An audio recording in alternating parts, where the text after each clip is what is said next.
I'll call to order the May 23rd meeting of the Santa Barbara City Finance Committee. And the first item on our agenda is the third quarter financial review. Ms. Nemes?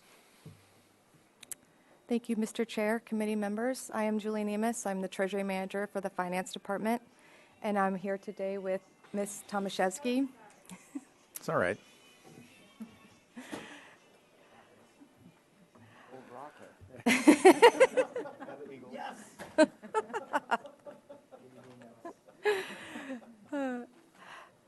I am Julie Nemes. I'm the Treasury Manager for the Finance Department. I'm here today with Ms. Tomaszewski. She's the Accounting Manager, and we're here to present the third quarter financial review. There's a few different areas we'll be covering today. I'll be focusing on the general fund revenues. Ms. Tomaszewski will be focusing on general fund expenditures, enterprise fund revenues and expenses, as well as going over any proposed budget adjustments. This first table I will be covering is a summary of general fund revenues. All of the charts that I will be presenting today are a comparison between year-to-date actual and year-to-date budget, as well as a comparison of year-to-date actual to prior year actuals. And as we have at every quarterly review, we do a year-to-date budget, which is a seasonally adjusted budget. It's a 3-year average since revenues come in at different times of the year. So the main column I'll be focusing on is that year-to-date variance, which is a comparison between the year-to-date actuals and the year-to-date budget. You'll notice that there's a rather large year-to-date variance for taxes. This is entirely due to a timing difference, and I'll be getting into the details of that in the next 2 slides. But I don't want it to represent that it looks like we are coming in over budget. It actually is just a timing difference. For other revenues and fees and charges, those are both coming in below the year-to-date budget. In total, it appears we're about $2 million above year-to-date budget, but as I mentioned, that is a timing difference. So now I'll get into what makes up the difference for the taxes. You'll see that big variance of over $3 million, 3.4 about for taxes compared to year-to-date budget is entirely due to sales and use taxes. You might recall at mid-year in some of the budget sessions we talked about there was a change in how sales taxes are distributed to the city. We saw the end of the triple flip last year. So in prior years, sales taxes, a portion of sales taxes were distributed to cities through property taxes. So about $5 million used to get distributed to cities in January and May through property tax distributions. When the triple flip ended, we now receive property taxes pretty evenly every month. So when we look at a 3-year seasonal average, it's still looking at the past 3 years where we used to get them later in the year. And that does create a pretty big variance.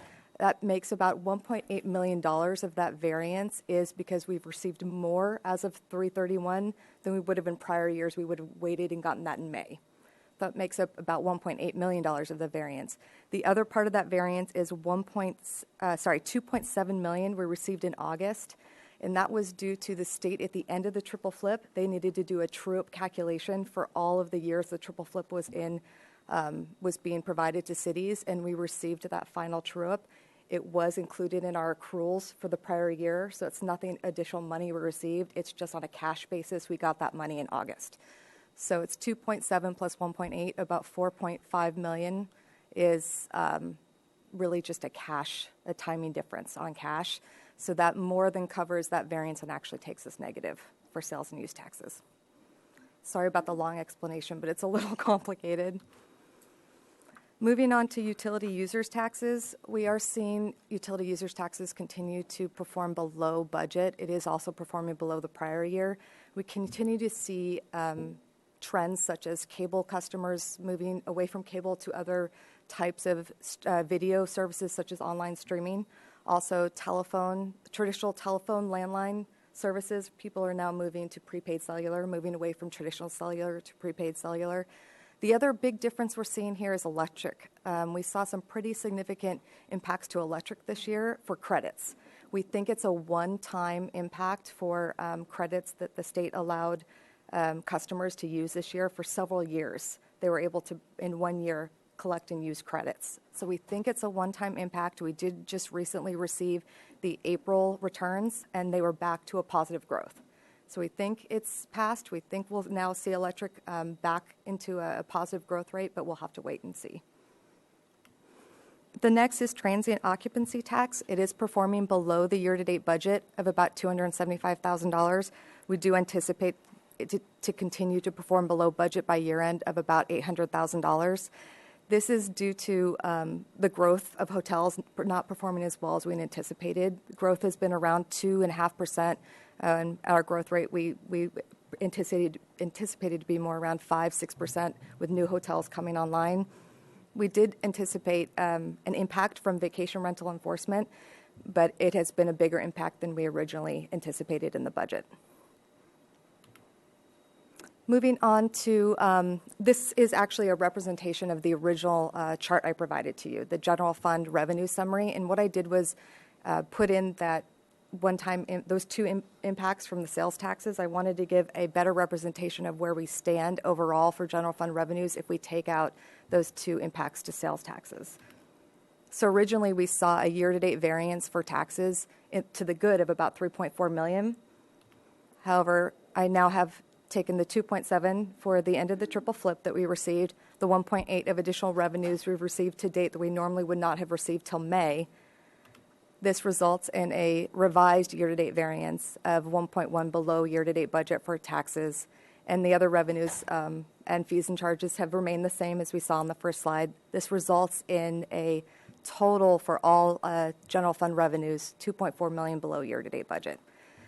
We are also seeing some timing differences. As I go through some of the other slides, I'll mention a few of them. Some are to the positive, some are to the negative, but based on data I have through March 31st, we are projecting at the end of June to be about $2.5 million, revenues to be $2.5 million below budget.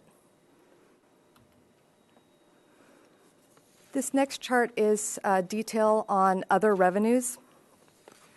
In total, we are seeing other revenues perform below budget by about $345,000. And there's a few different areas I will focus on today, the first being fines and forfeitures. Fines and forfeitures are performing about $174,000 below the year-to-date budget. This is almost entirely due to parking violations. We are still seeing some staffing vacancies in parking enforcement, and this is resulting in a decline in these revenues, and we do project to see this continue till the end of the year. The next category is use of money and property. As we've seen over the last couple of years, we have seen an impact on our investment income from declining interest rates. Recently, rates have picked up a little bit, so we hope to see additional interest, some additional investment income over the next couple of years, but we just have to see how the market performs. Next is intergovernmental revenues. This is actually performing better than anticipated, over $600,000, and this is almost entirely due to mutual aid reimbursements. The fire department did budget about $600,000 for mutual aid, and over $1.2 million has already come in to date. And lastly is miscellaneous, over $500,000 below budget. The next slide will actually get into the detail of this category. Could you just pause for a second? With the intergovernmental and the mutual aid, is there more expected from other agencies, or is that probably the end of the fire season? It's my understanding that there's an additional about $600,000 expected for a total about 1.8 by year end. Okay, thank you. Thank you. As for miscellaneous revenues, there's actually a category within miscellaneous revenues called miscellaneous. And that is made up of different types of payments. And we are, this is entirely due to timing of payments, and we expect to meet budget by year end. The second category is operating transfers in that has a variance, $247,000 below year-to-date budget. This is made up of things such as transfers, revenues from waterfront for parks maintenance, and traffic safety funds for police operations. And what this variance is resulting from is a reduction in traffic safety revenues from the county. This is also due to staffing shortages. This is police officers that issue moving vehicle violations. And we do anticipate to continue to see a reduction in these revenues through June 30, up to as much as $275,000. My last chart is a detail of fees and service charges. In total, fees and service charges are coming in below budget by about $925,000. There are 4 areas I will be focusing on, the first being community development. At mid-year, I believe community development was about $50,000 to $75,000 below budget. The variance has increased slightly to third quarter. We are continuing to see a moderate decline in permit activity. It's really hard to gauge permit activity. There's ebbs and flows, and a single project can mean a significant amount of revenue. Staff at this point does project to come in under budget at June by about $280,000. Next is Parks and Recreation. At third quarter, it is projecting to be under budget by $125,000. However, staff does not believe they'll end the year by that much under budget. They believe it to be more around $50,000. Certain programs are performing very well, such as aquatics and tennis. However, this is being offset by reductions in things such as facility rentals and special events, excuse me. Public Works, we have seen this throughout the year consistently, that a difference between year-to-date actuals and budget, a negative variance in Public Works, and this has been due to vacancies in billable positions. But we are seeing the corresponding reduction in expenditures since those positions are vacant. So we're seeing salary savings. It's not a one-to-one. We also have things in there such as council's approval of the $160,000 of in-kind general fund contribution for the Cliff Las Positas project. And there was also some other movement, such as Measure A revenue that was moved to the capital fund. The expenditures were moved, and now the revenues were moved. By year end, staff is projecting to be under by about $800,000.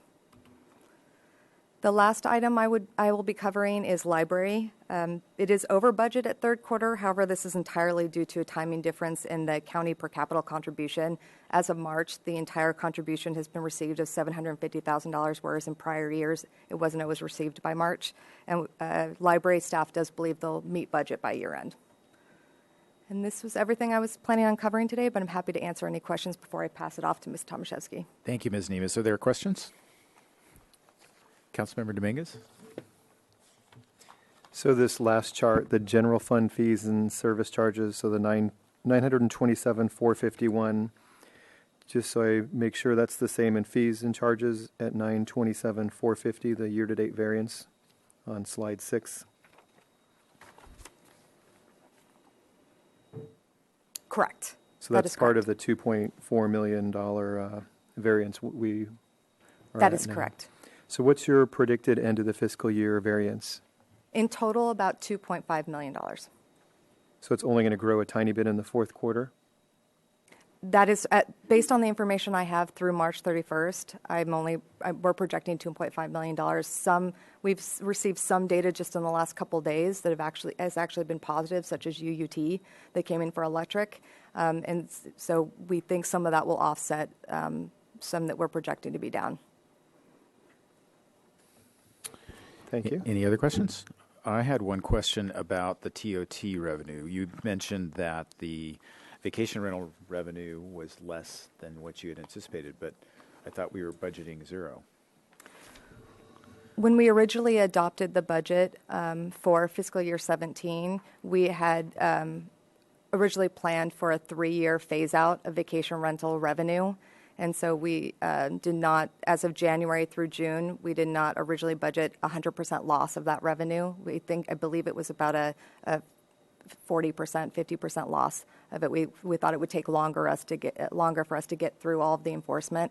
However, once we realized that we would no longer be issuing business licenses as of 12/31 and enforcing as of 12/31, we are now seeing almost 100% loss. Yep. Folks aren't paying the tax, but they're continuing to rent their properties, and we're enforcing after them. Okay, I understand that. Any other questions? Okay, Councilmember Dominguez. So this is all, let me just double check here. So the revenues are down 2.4 if we include the sales tax adjustment. What about our expenditures? That's next. That's Ms. Tomaszewski. Perfect segue. Good afternoon, Chair Hart, council members, committee members, sorry. I am Jennifer Tomaszewski. I am the accounting manager for the finance department, and as Ms. Nemes stated, I will be going through the general fund expenditures, the enterprise funds, revenues, and expenditures, and I will be wrapping it up with the budget adjustments. So in this first slide, this relates to exactly what you were asking, the general fund expenditures. So this slide shows the general fund expenditures budget to actual. The first slide, and it's broken out by departments. The first column is the adjusted annual budget. So that includes original adopted budget, any prior year carry forwards, and any adjustments throughout the year. And we see that that's about $130 million for the year, compared to year-to-date budget, which also, as Ms. Nemes explained earlier, is also benchmarked with the 3-year average to take into account seasonality. And actual year-to-date at third quarter, which is about $94.2 million, for a variance of about $3.7 million at third quarter. I just wanted to highlight a couple departments in here. First, we see police, one of the larger variances, about $1.9 million, and almost all of this relates to vacancies. It's the same that we've been reporting in prior quarters. It's the struggle to bring in staff. And I think at third quarter there were about 16 vacancies. Only 2 of those related to patrol, about 7 of those related to dispatchers, and 4 parking enforcement officers, and some other various vacancies. Staff do estimate that will grow to over 2 million by year end. And on the opposite end, we see fire with fire about $1.5 million over budget at third quarter. And typically when fire budgets for mutual aid activities, they're very conservative on how they budget for that, because it can change so much from year to year. So typically we do see that fire is over budget, and then we make adjustments at year end to adjust for mutual aid activities, both revenues and the expenditures. However, with this year, of that 1.5 million, about 900 of that relates to actual mutual aid activities, and about 600,000 of that is as a result of 3 other factors. So we did have 2 overhire positions that were filled but not budgeted. There was about 100,000 in holiday time cashed out by staff, but about half of that relates to additional retirement costs that were under budget. And the reason for this is it's a change in how CalPERS started billing for these unfunded liabilities. It used to be that all of our retirement costs were tied to our payroll costs. So for every dollar that we paid in salary, we would pay CalPERS a percentage. CalPERS changed that, and now about half of that unfunded liability comes directly in an invoice that we pay outside the payroll system. So this year was a transitional year that didn't account for that. We've corrected for that going forward. But that results in about another 250 to 300,000 of that deficit as well. In total, when we look at that 1.5 million deficit, the mutual aid activities will account for about 1.2 to 1.3 of that.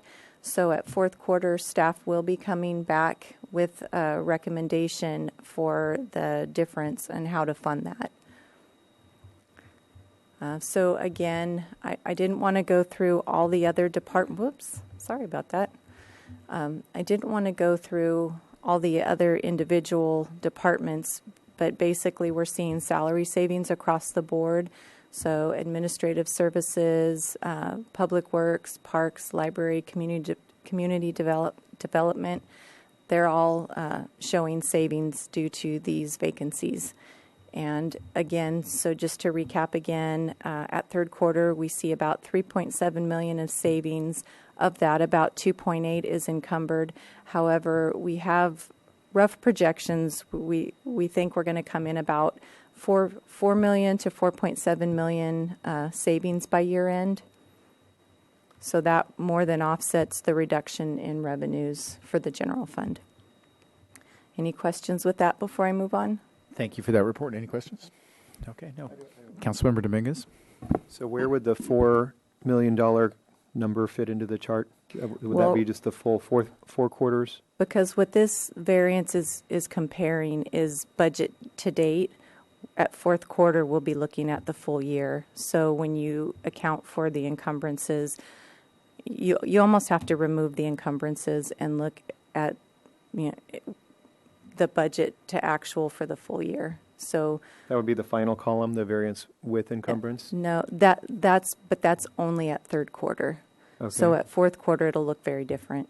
So that $845,000 number, that's going to grow by 3.5, close to Well, 4 in million? fourth quarter, those encumbrances will most likely go down, but we also have another full quarter of budget to spend as well. And so you're expecting the expenditures to, in the fourth quarter, to be smaller than we predicted? Yes, Much more than by the about first 4 three? million to 4.7 million, Okay. somewhere in that range. Great, thank you. Or more. It could be more. So, okay. Next, I will move on to the enterprise funds. And similar format to the last slide, we have our annual budget, our budget to date, and our actual to date. And again, we will be discussing this year-to-date variance column, which is comparing the year-to-date budget with the actual. So the first fund being the water fund revenues. So at third quarter, revenues are over budget by 3.6 million, but this is a little deceiving in that about 2.8 of that is tied to a one-time transfer that occurred in the third quarter. So if you back that out, it's about an $800,000 overage.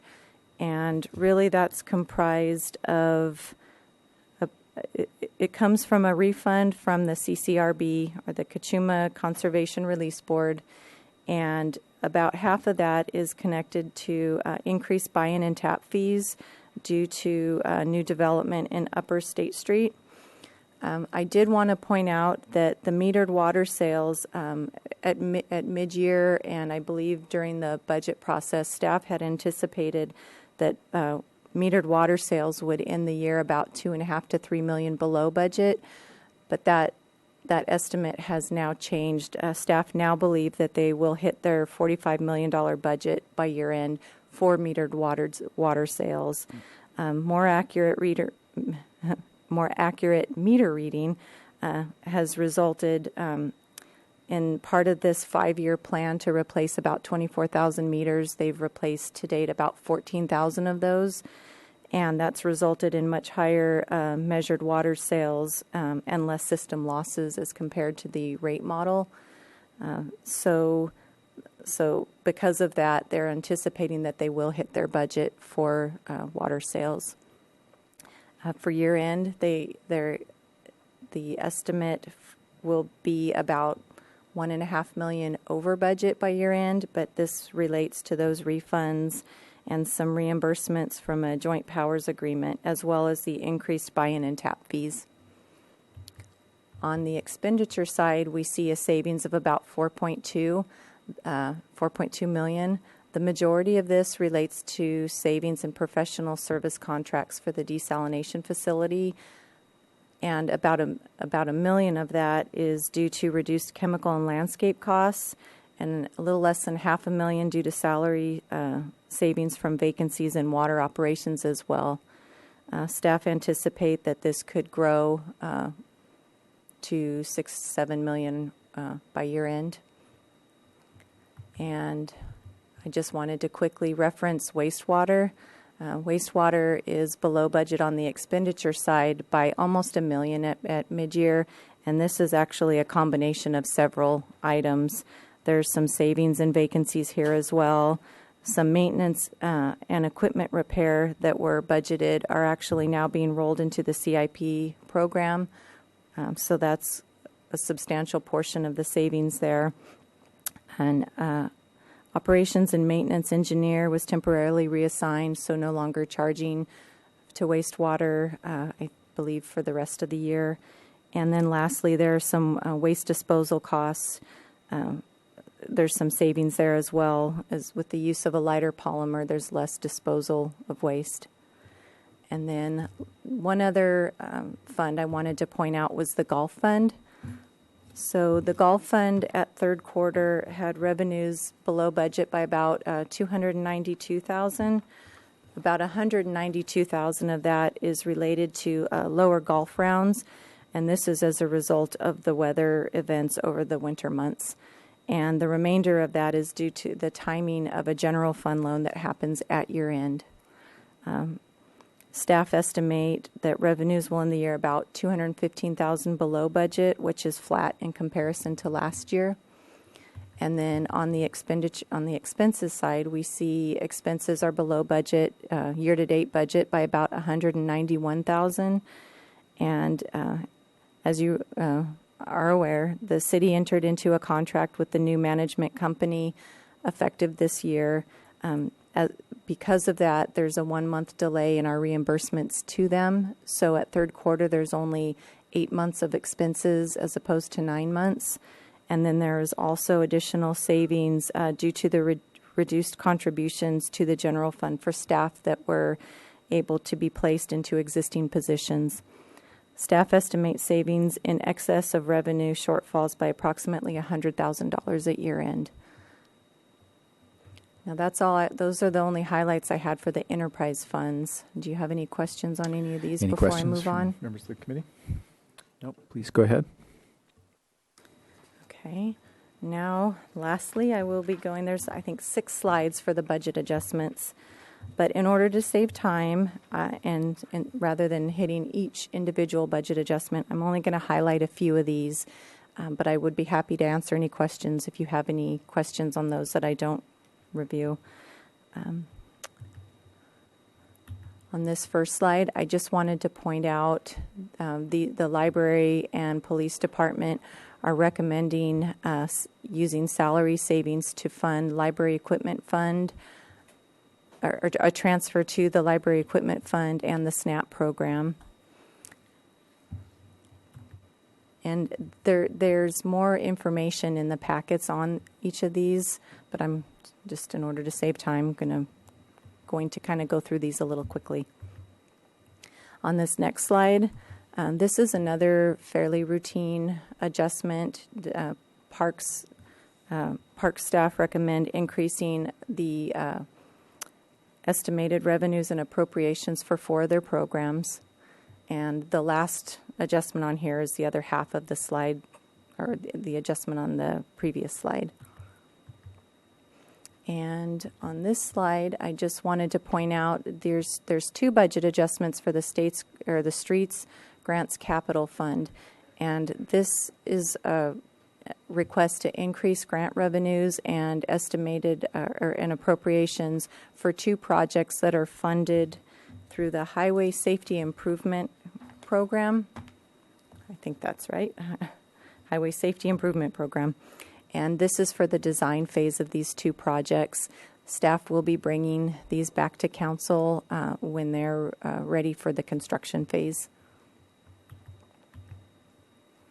And on this slide, this is really just, it's a net zero effect. Really what staff recommend doing with this one is moving the $5 million of rate stabilization reserves that reside in the Water Capital Fund and just moving them into the Water Operating Fund. The Water Operating Fund is where most of their reserves are maintained, and it's just for ease of tracking. This last adjustment in the Wastewater Capital Fund, it's asking or recommending moving funding in 3 projects into the Sanitary Sewer Overflow Compliance Project. And you'll see that first one, the Accelerated Collection System, $1.3 million. That's really already part of that project. In past years, it's been required to separately identify certain costs that were in that project. That requirement is no longer there. So for ease of tracking, the request is to combine those. And then on the other 2, the Stormwater Facilities improvement. This is no longer being completed as a standalone project and will be rolled into a larger project, a larger capital project at El Estero. And then the 300,000, this is savings for fiscal year 17. Sorry, Mr. Chair. Go ahead. What? It was what? Oh, the 300,000 it's this project was completed with savings. Okay. On this next slide, I really only wanted to highlight the first budget adjustment, and this is a request to increase appropriations for the Lot 2 Canyon Perdido staircase repair project that resides in the downtown parking fund. This project needs to be completed fairly quickly, and after the design phase and the engineer's estimate, the project needs additional funding of about $400,000, and this would come from reserves in the downtown parking fund. And the others are pretty routine cleanup items. And then lastly, the last budget adjustment I wanted to point out, this is in the Gulf Operating Fund, and this relates to the 2002 municipal COP bonds. The final year to pay these bonds off was fiscal year 18. As part of the requirements for these bonds, staff were required to set aside 1 year's annual payment with the fiscal agent. So because fiscal year 18 would have been the final year, it was decided to go ahead and pay that off early and save about $11,000 in interest. So that has already happened. This is just the corresponding budget for that. So that was the last budget adjustment I had. And just to recap, we request that you accept the interim financial statements for third quarter and approve the proposed budget adjustments. And we'd be happy to answer any questions. Thank you, Ms. Tomaszewski. Councilmember White? Thank you. Could we get a little more on the staircase repair project, please?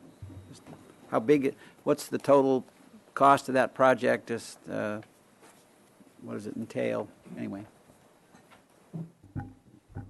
Mr. Chair, committee members, it's the Canyon Perdido garage, which is across from the Nordstroms.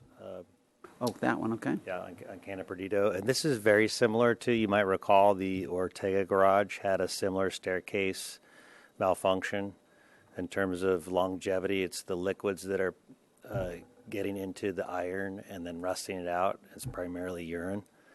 So it's a very in-depth reconstruction project. The whole stairwell needs to be replaced, and it's we were opening the bids this afternoon, so we'll know for sure on the cost. But we've been told by the company that's been advising us that it is a safety critical need that needs to be done within a year, and we found that out within the last 6 months, and so it needs to move forward to make sure it's safe, so we don't have to close it for the public. And what's the total ballpark The cost? estimated cost is $354,000. Okay. But So we this is want to just open setting the bids. enough aside in order to That's be able correct. to not come back. All right. God, what a terrible reason. Thank you. Any other questions for Ms. Tomaszewski or anybody else? Councilmember Dominguez? The transfer between the two water fund reserves, can you explain a little more about that, please? For the rate stabilization reserves, as far as why staff are requesting the transfer, would somebody from Public Works like to speak to that?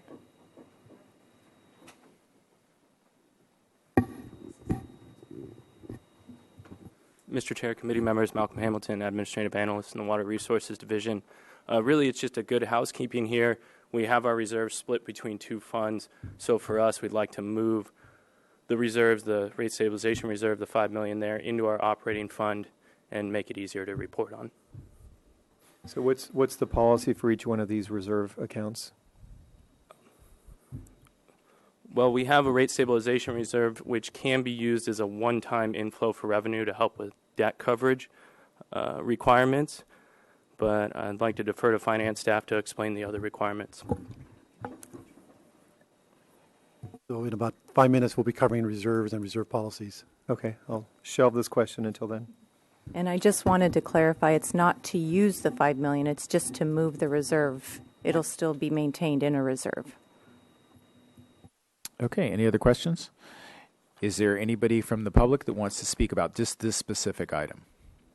Okay, we'll open and close the public hearing. And then is there a recommendation from the committee to accept the interim financial statements and approve the proposed budget adjustments? I move the staff recommendation. Is there a second? Second. All those in favor say aye. Aye. Opposed and abstained? None. Thank you. The matter carries Thank you. unanimously. Thank you all for coming and giving this information.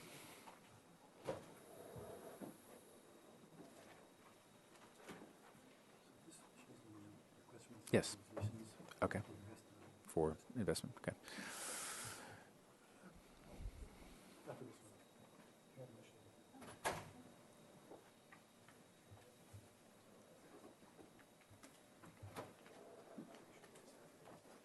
Thank you.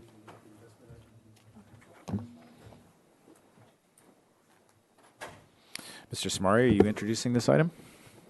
Mr. Pease will. Mr. Pease? Mr. Chair, committee members, Michael Pease, Budget Manager. So continuing our review of the proposed two-year financial plan, today we'll be discussing with the committee the status of citywide reserves and reviewing investment policies, staff recommended adjustments, and then final decisions from the Finance Committee regarding recommendations to the Council for changes to the recommended budget.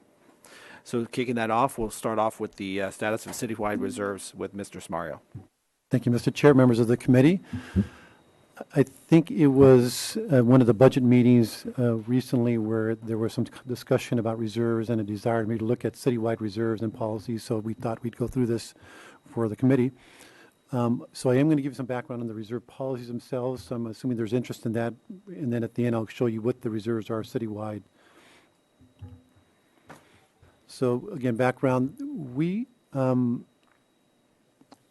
this is I don't know why I say it's 2016. We originally adopted policies, the council did back in 1996, not 2016. So more than 20 years ago, the council decided and the city staff decided that it was appropriate to establish some reserve requirements and policies around that. We did update those policies in 2012, and essentially what we did in 2012 was to expand the reserve requirements to include internal service funds, or not all of them, but most of them, and we'll talk about that. And then we used to have a reserve for capital, a $1 million capital reserve. Mr. Hart may remember, Mr. White remember that. And we never used it, and it was sort of this silly little thing out there. We decided, let's just get rid of that and merge it into the contingency reserve. And then in addition to that, council wanted to add a few more restrictions with regard to the use of those reserves, so that any time we wanted to use any policy reserves, that there would have to be an assessment of the fiscal condition and outlook of that fund, a balancing strategy that minimized the use of those reserves, and then a plan for replenishment. So we came to council and said we wanted to spend $2 million of policy reserves. We would have to have these things presented to council for their consideration. So the reserve policies do apply to all operating funds. So it's the general fund, of course, and then enterprise funds, and we'll get into it, but most of the internal service funds. So there are three buckets or three reserve components. One is what we call the reserve for emergencies or disasters. It's equal to 15% of the operating budget, so we always look prospectively. So, for example, we're going to be looking at the reserves as of June 30, 2016. Those are calculated based on the 2017 operating budgets. So always look forward when we determine those percentages and amounts. And it's intended to provide funds for emergencies. I mean, that's what its name implies. It's for natural disasters, earthquakes, floods, and those kinds of things. Not economic events, but more natural disasters. And as you know, those kind of events will have a two-prong impact on us. It'll require us to expend more money than normal to respond to the emergencies, cleanups, and those kinds of things. And then we could also expect to see, depending on the magnitude of the event, losses of revenues. Certainly, we're a tourist-based economy, so if we have a major earthquake, we're not going to see people come to visit Santa Barbara. It also provides us provides some float money. We do expect that if we have a natural disaster and it's declared a federal emergency or state emergency, there would be some FEMA and or CalEMA monies coming back to us. There's always that timing between the time we spend the money and the time we get it back, so we'd have some float. And then we would also be able to count on some insurance proceeds to cover some of those costs, but not all of them, and this would be able to cover either those that are essentially those that are not covered by insurance or ineligible from a FEMA and CalEMA perspective. The reserve for capital, this applies to the enterprise funds only, and it's intended to fund major capital costs that are unexpected, so really unbudgeted items. For example, the item you saw recently with Downtown Parking Fund, if they did not have reserves above policy, they may have to look to their capital reserve to cover that cost, unexpected, emergency in project. The way we calculate it is essentially there's two approaches, and I'm going to ignore the first one because we rarely use that. It's really looking at the average of the previous 3 years funding of capital funding for that fund from their operating revenues. We don't consider grant revenues or funding. How much do they devote each year from their current revenues for capital? We look at the 3 years average, and that's what we establish as a reserve requirement going forward. And then the last one is the reserve for contingencies. This is 10% of the annually adopted operating budget. And I'm just going to either read the policy itself, intended to provide unique one-time costs and for the maintenance of city services and permit orderly budget adjustments during periods of reductions.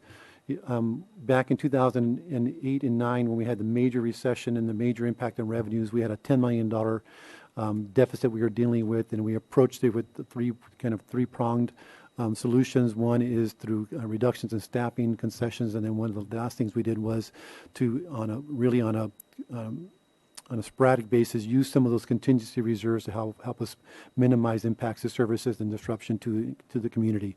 So that would be an example of when we would use a contingency reserve. And just as a note, when we combine it with a disaster reserve, it provides 3 months of operating money. So, it was intentionally established as a 25% number broken down into two buckets. And the idea of 25% was, ideally we would have 6 months of operating costs put in the bank, set aside. We have 3 months set aside. So really, we could only, if we have a major disaster, 3 months is not a lot of money when you think of it that way. Any questions on the policies themselves before I get into the dollars themselves? Okay, so I handed out this schedule, so you'll see that in front of you if you can't see it up front. There's handouts out on the counter over there if anybody wants to see these, because it's a lot of detail here. But what I did, the way I organized this was the first 5 columns represent the reserve requirements. So it just says in gross terms, what should we have set aside pursuant to our city policies? And the first is the disaster at 15% of the operating budget, contingency. And then capital, you'll see the capital reserve requirement does not apply to the general fund, nor does it apply to the internal service funds down below. And then the last requirement is we call an operating reserve. The policy that was adopted or revised in 2012, as I mentioned, includes now the internal service funds. And because they don't have a large capital component, and because they're not really a major operating fund, the requirements say that they should have 10% of their operating budget set aside in reserves, just for variations in costs and revenues. For the most part, the revenues are going to be fixed because they're charges to the various other departments and funds. So those revenues generally come in at exactly what is budgeted. So it's really variations on the expense side. So then you can see the total. And then to the right of that are the actual reserve balances they had as of June 30, 2016. We only do this exercise every year at the end of the year, so 4 months from now we'll do the same thing for fiscal year ending June 30, 2017. And then the variance, whether we're over those reserve requirements or under reserve requirements. And you can see that in all cases we are above our reserve requirements. The only exception is with the Facilities Management Fund. two exceptions, the Gulf Fund, and you heard a presentation from them recently at their budget workshop. That was one of the issues that they were struggling with. They are working to restore those reserves, and they anticipate over the next several years to get back up to policy levels, but currently they're well below, about $500,000 below where they should be. And then the fleet management fund, the facilities management fund is below, but that's by design or by intention. Even 10% is a fair amount of money to be sitting idle. We'd rather have that money put to use and doing projects. So it was an intentional part on our staff's part and with council's approval to use those reserves for projects and even fall below policies. They still have $330,000 in reserves, which I think is going to be adequate for them. Looking at just grand totals, you can see that our reserve requirements indicate we should have $75 million in reserves. We have almost $100 million in reserves citywide. So that's the conclusion of my report. I'd be happy to answer any questions. Thank you, Mr. Samario. Any questions? Councilmember Dominguez. So do you want to go back and backfill the water reserves question? But it seems like the $8 million there is the answer. Yes. So if you look at water, the $8 million includes that reserve that is in the water capital fund. We set that up when we first sold bonds that were refinanced bonds recently in the water fund. And one of the things we added to that bond document or provisions is the creation of a rate stabilization fund. And it allows us to address any variations like we've been seeing in our revenues in order to meet our debt service coverage requirements. Normally, if our revenues drop and we don't meet our coverage requirements, we are basically, it's a reportable condition and it's for non-compliance. It's kind of a big deal, and that happened 1 year. We can't use reserves normally to be able to say, well, we'll cover the reserves. We do it, in fact, but we can't use it for purposes of meeting the bond requirements. If we set aside reserves that we call a rate stabilization fund, even though they're still reserves, because we set them aside as designated for that purpose, we can use those as if they were revenues in those periods of time where we have revenue shortfalls. We can treat those monies as revenues for purposes of meeting our bond requirements. That's why we created it. We just happen to have it in two different places, and we think it just makes more sense to put it in one fund. So is this over amount, is that something that's accessible to the department? It is. And in fact, what's not shown here is what we expect to use in reserves this year. And oftentimes we even budget to use reserves. And for example, the water fund, if you look at the budget for 17, the adopted budget called for the use of about $5.8 million in reserves from that source of 8.8 because of a number of factors, late implementation of rates and minimized rate impacts to the ratepayers. So that spoke to most of that money there. In reality, as you heard, we're not going to get there because we're receiving savings on the expenditure side and some better than expected revenues. But that's how that works. We did budget the use of those reserves, and then oftentimes that's what we'll do for capital purposes primarily. Great, thank you. Councilmember White. Thank you, Mr. Chair. I want to appreciate seeing that capital line broken out. It's the discussion, the reserve discussions that we've had over the many years hasn't highlighted that quite the same. I appreciate that that's always there, but this is a really helpful way to show it, and I encourage you to make that a standing way that you do so. Sure. I'm curious about the general fund and the lack of capital in there. Could you talk about that a little bit? One of the previous slides I mentioned that we used to have a reserve at Million? fixed at $1 million. If you think about the general fund relative to enterprise funds, we do have about $1.5 million capital program every year, but we're not a capital intensive operation like the enterprise funds are, particularly like water and wastewater. They spend millions every year on capital. And they have projects and they have facilities where there's a lot of vulnerability where we may have some unexpected costs. We don't really have that with the general fund. We're doing playgrounds and those kinds of things. We don't really have a lot of exposure to unexpected costs in that regard. Where enterprise funds we do. And so that's really the thought process that was established back in the mid-90s. I mean, I'm thinking about all the park buildings in particular. They're obviously in Sure, and hurting, and so that's true. That is true. So that could be a category if we were not squeezed as hard as we are for as long as we have been. there might be a line there that said, okay, these are the values of the buildings, and here's what our customary capital Absolutely. program would be. You know, if we were doing it right, if we could do it right because of if we had available money, we would be building up money and reserves in our facilities fund for those kinds of things. And it would be millions and millions of dollars. If you look on that schedule that I provided, it's not shown here. At the very bottom, you'll see that our vehicle replacement fund has about $9 million because we're doing that exact thing. We're advance funding like we would do a pension so that when the vehicles are due for replacement, we have the money in the bank. So you'll see a fair amount of money there in that fund. We're just not able to accumulate those kind of monies for facilities. Well, I appreciate that. And yet we do have, for example, and I presume it would be in that line, we have the Cabrillo Arts Center project, which has quite a bit of money set aside for it. Right. And that would be a capital Yes, and it's not in these project. numbers here because that amount is actually appropriated. It's in the old RDA bond funds, but they're now the successor agency funds. Came up yesterday with the Community Development Department budget.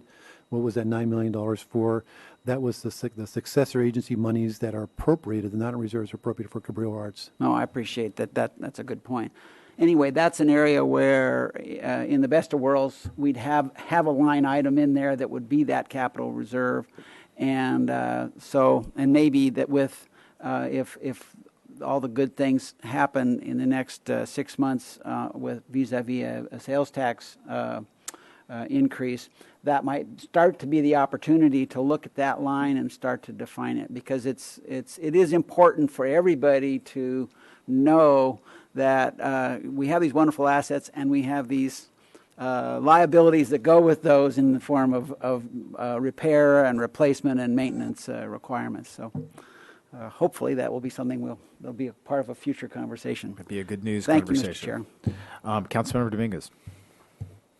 So kind of along those lines, with the facilities management reserve being under by 430,000, so what was the plan again?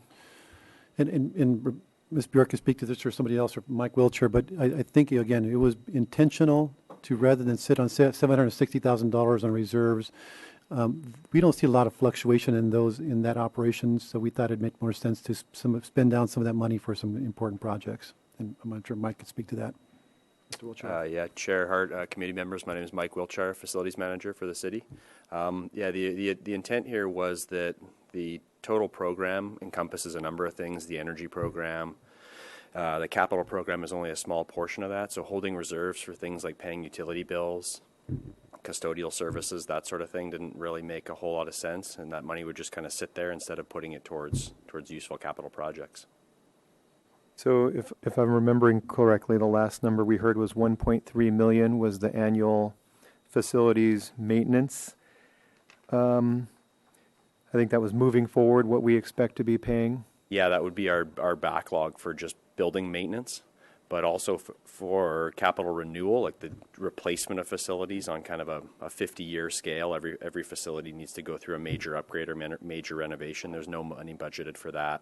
A number of our facilities are over 50 or 60 years old right now, so we'd be talking in the order of hundreds of millions of dollars, $100 to $200 million, if we were to properly budget in 50-year replacement of existing facilities. But the 1.3 million was just for ongoing maintenance of our existing facilities that we come up short on. So that's how I'm trying to put this in perspective. So we have a stated reserve policy that's about half of what we actually spend, and I wanted to make sure this label facilities management, that's the same type of cost we're talking about when we're talking about that 1.3 number. True, yes. Okay, thank you. Any other questions? Councilmember?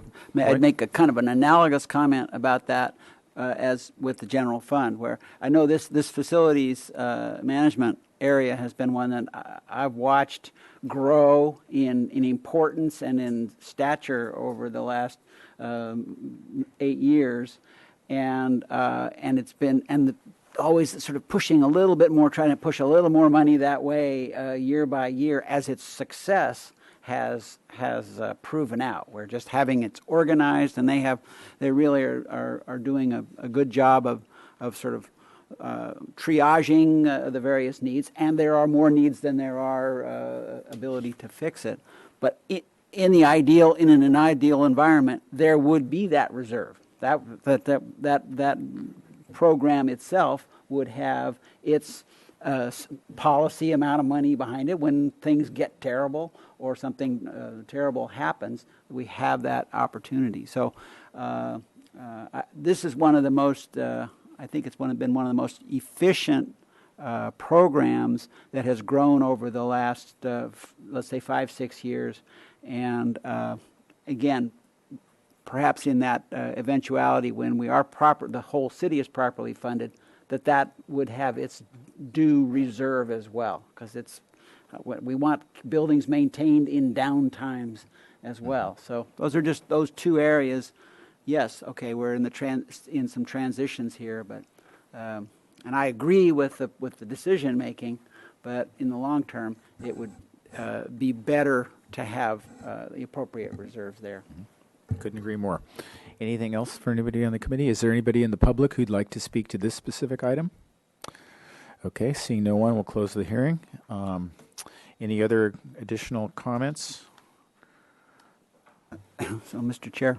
Yes, Councilmember just White. that there's this erosion of revenue that we're seeing this year, or in the last 18 months or whatever. We're seeing it's not just like a one shot, okay, we've had bad weather and the hotels aren't producing revenue. There is a winnowing of income that's happening here.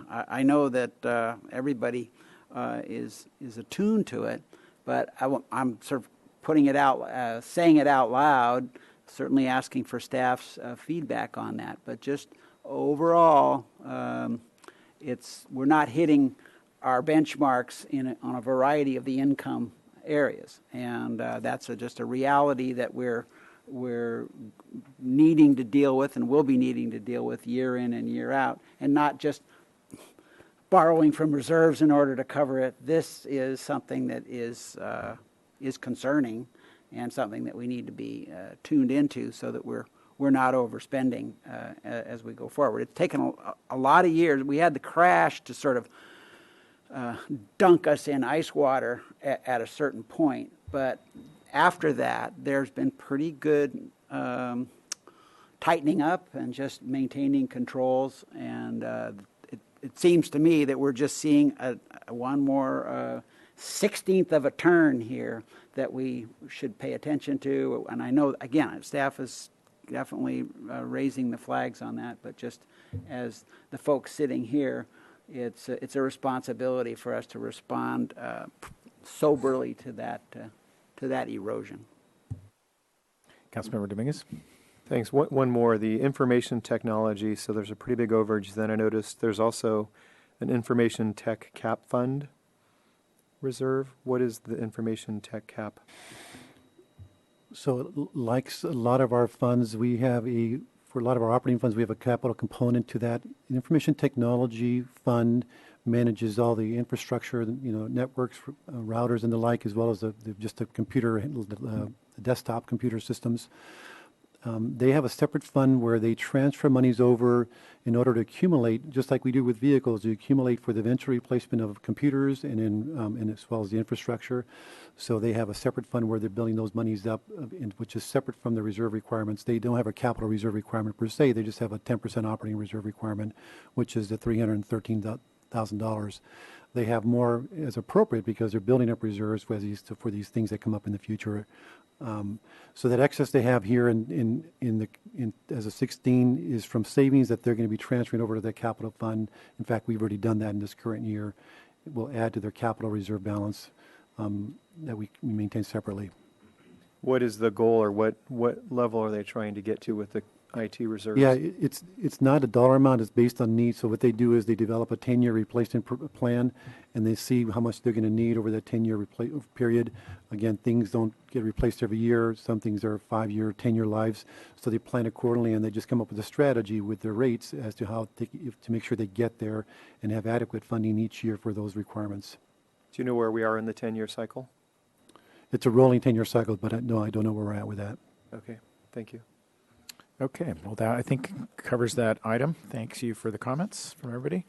And then the next item is the fiscal year Or final decisions for the budget? No, what we're going to do is we're going to talk about the investments. Okay. So this is, we're bringing this back at the direction or request of the committee members to talk about potential changes to our investment policies. And I just want to just give you some background. We have an investment policy that is largely driven by state law.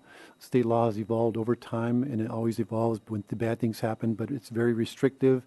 And our policy is based on that. It's actually more restrictive than that the state law would allow us to do. So we don't even get involved in some of these more exotic investments that the state law would actually allow.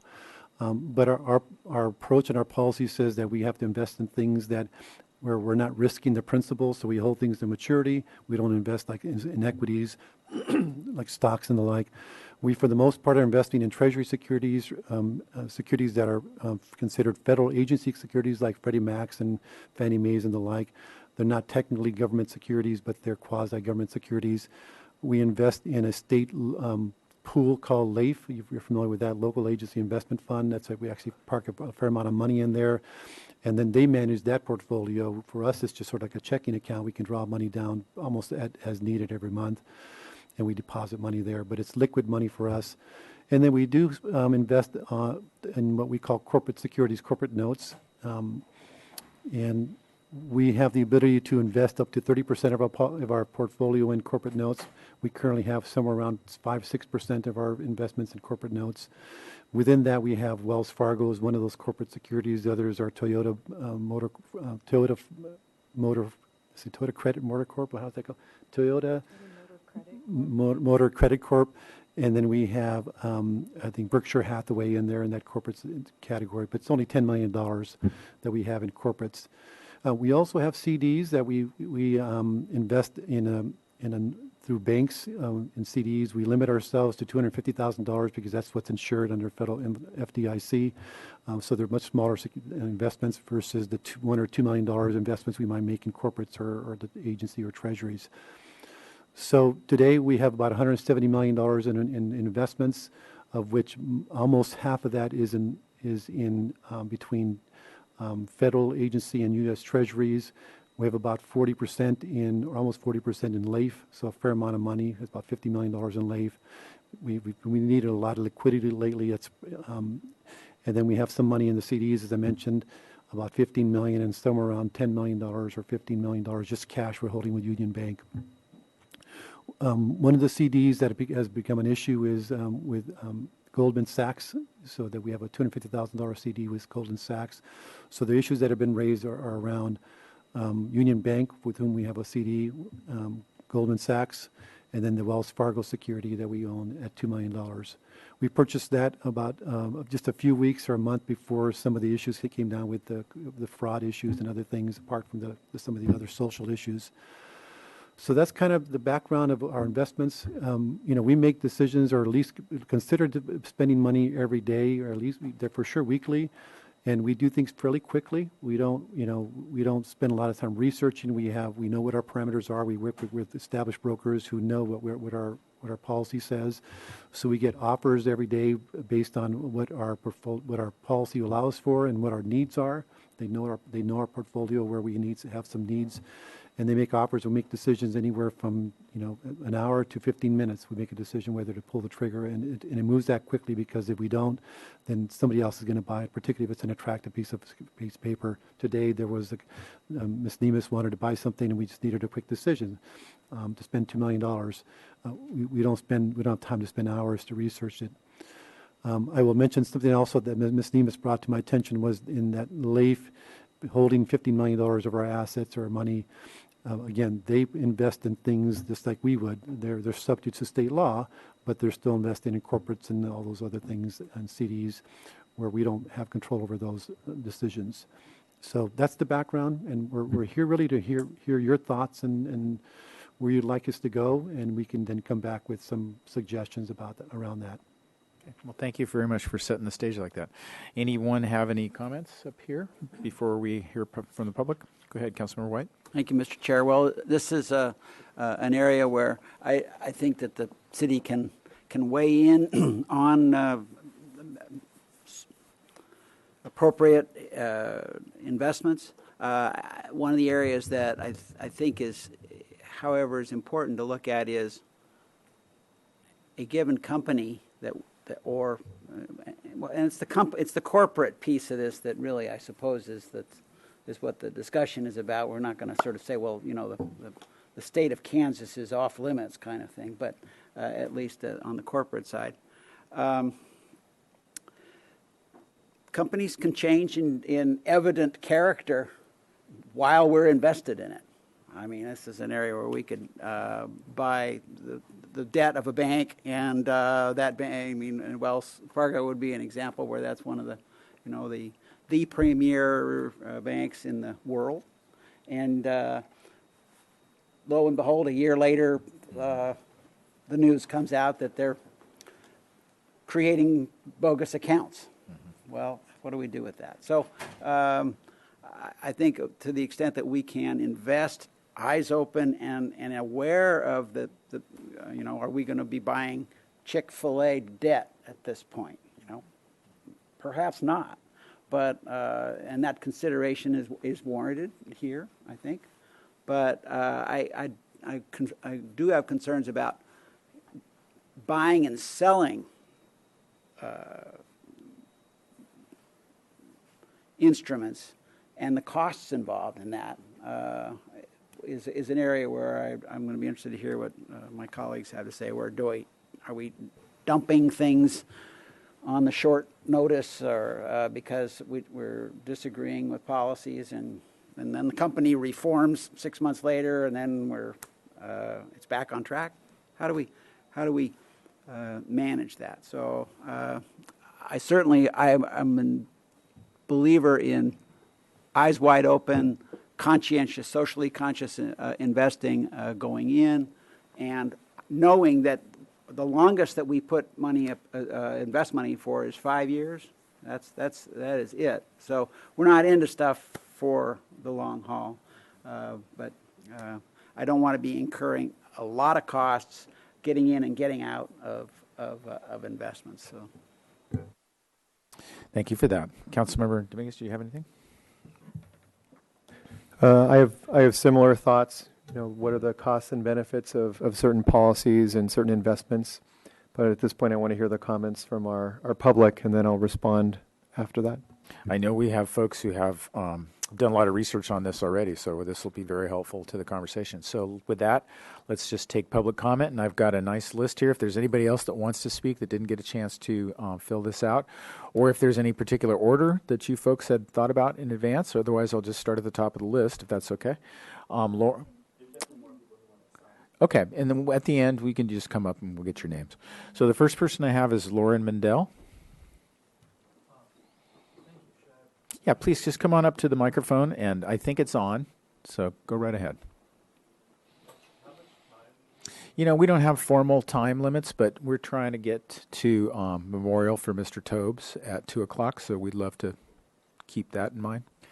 Very good. Well, thank you. I'll be mindful of people's time. First, thank you to the board and chair for having us here. It's a pleasure. I wanted to start with the solidarity measure that was passed in November by the City Council in regards to the Standing Rock Reservation in North Dakota on about the Dakota Access Pipeline. The City Council basically stated that it recognizes the fact that Santa Barbara is an important place for the environmental movement. The environmental movement largely got its start in Santa Barbara.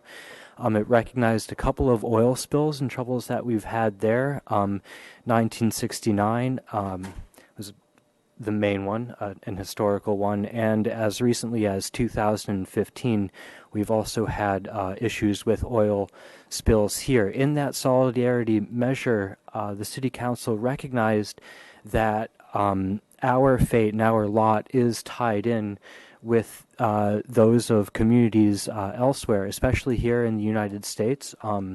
Indigenous peoples, Native peoples, the first peoples here on this land, they have not had their voices heard and have not heard their rights respected, especially in Dakota Access Pipeline in North Dakota. We saw municipal police, people who are supposed to protect and serve the public, come in sicking dogs and actively hurting members of those communities who are engaging in their constitutional rights of protest.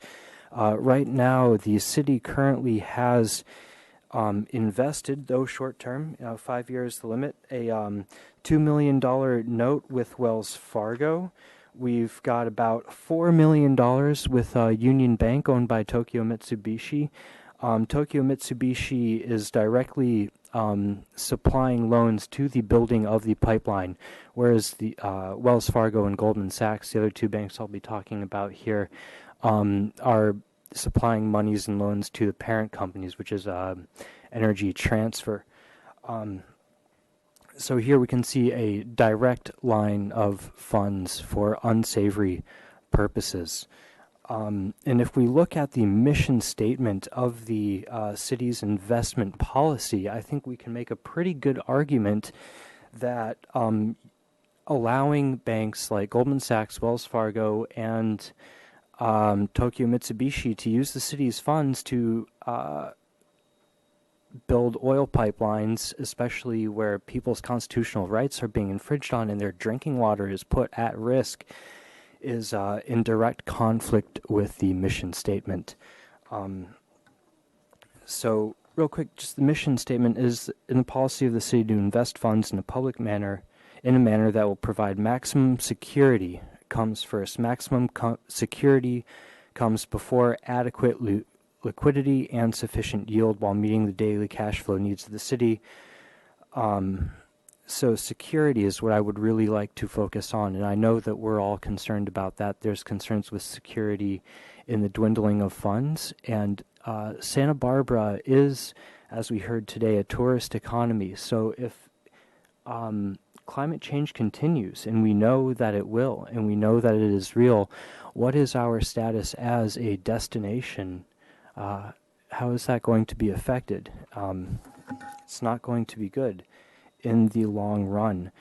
I'd also like to take a look at the investment policy and investments not approved. And here we can see that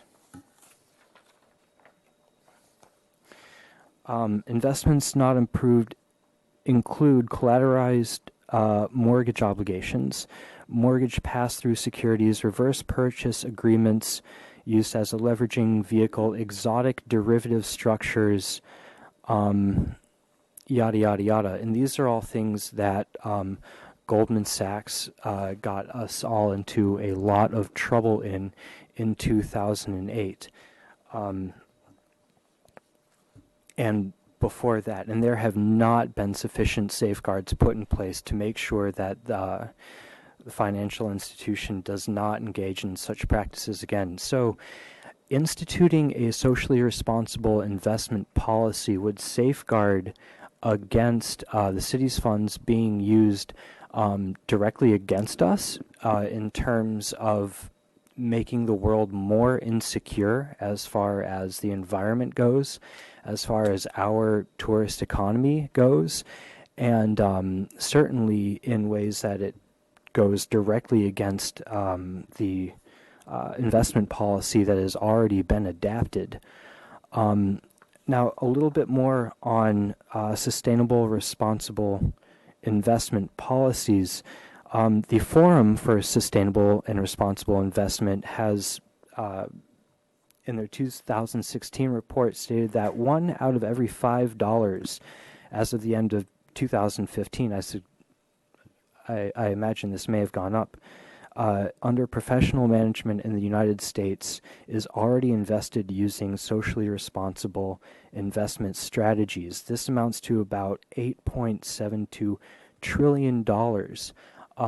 Now, I know Santa Barbara here in California, we like to be on the forefront of things. We like to be on the cutting edge of environmental policy, and I know we would like to be on the forefront and the bleeding edge of fiscal policy. So that's why I'm highly recommending that we remove the funds that we have with Goldman Sachs, Wells Fargo, and probably the hardest thing to do would be the day-to-day banking that we have with Union Bank. And I would also suggest that with that day-to-day banking that we have with Union Bank, moving to a credit union, which would do more to stimulate local economy, help local businesses, and be less susceptible to wild market fluctuations that got us into so much trouble in 2008. Thank you for your time. Thank you very much. Next speaker is Bianca Dunn.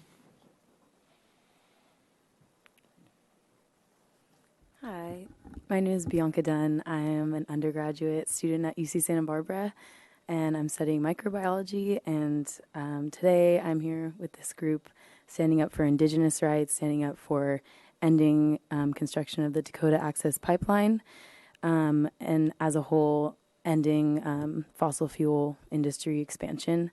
So as Lauren excellently laid out, there's many reasons why I believe we should divest from companies such as Wells Fargo and Goldman Sachs and Union Bank. But I guess I just wanted to give a more like personal testimony that as I'm involved in the research community, the scientific community, and as I plan to continue working in science, I believe that investing in companies such as Wells Fargo is just absolutely irresponsible, because there has been such a lack of environmental consultation in the building of the Dakota Access Pipeline. And as Lauren said, I think it's just absolutely unsafe for the people that the Dakota Access Pipeline would be affecting. So namely like the Sioux people and other indigenous tribes. So personally, I'm Mexican, Chinese. I'm very involved in my cultural identity and involved in advancing Chicanos and Native Americans in science with a group called SACNAS. And I would just like to urge you very strongly to divest from these companies, especially as Santa Barbara has such a strong connection with our indigenous community, the Chumash people. Thank you. Next speaker is Dridi Ramesh, followed by Max Golding.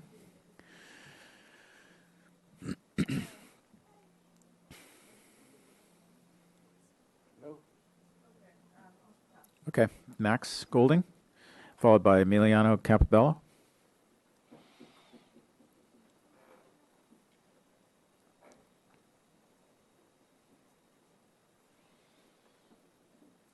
Mr. Dominguez, Mr. Hart, Mr. White, both of you, Julie, and what's your name, Bob? You're Bob Smart. Oh, great. Okay. Now I know what you look like. I've sent you a couple emails. So yeah, I'm obviously here with the rest of the others. Points I'd maybe just want to add on briefly are, I work in mental health. I work at Calm. I'm a therapist, mainly working with kids, teens, families. That's my full-time job. And I want to, hopefully I can actually pull this off, but to draw connections between mental health, climate change, and indigenous rights, and how that falls into the laps of fiduciary responsibility. I don't know how many people in this room know this, but mental health issues among Native Americans are really serious. Rates of depression, other mood disorders, anxiety, PTSD, substance abuse. These are all much higher rates in Native American populations. From some, I think, older school mental health perspectives, people might say, well, is there a genetic reason for that? Or people, born into those kinds of mental health issues? I think people with more sense know that the reasons for those are more sociological. They're more historical and cultural. And I mean, my personal feeling is I think the history of the United States as a colonial governance and economic structure imposed on Native American peoples, the genocide committed against many Native peoples, the stripping of spiritual traditions, et cetera, these are the reasons why we see such mental health and just general health issues in Native American communities. That's a particular concern of mine.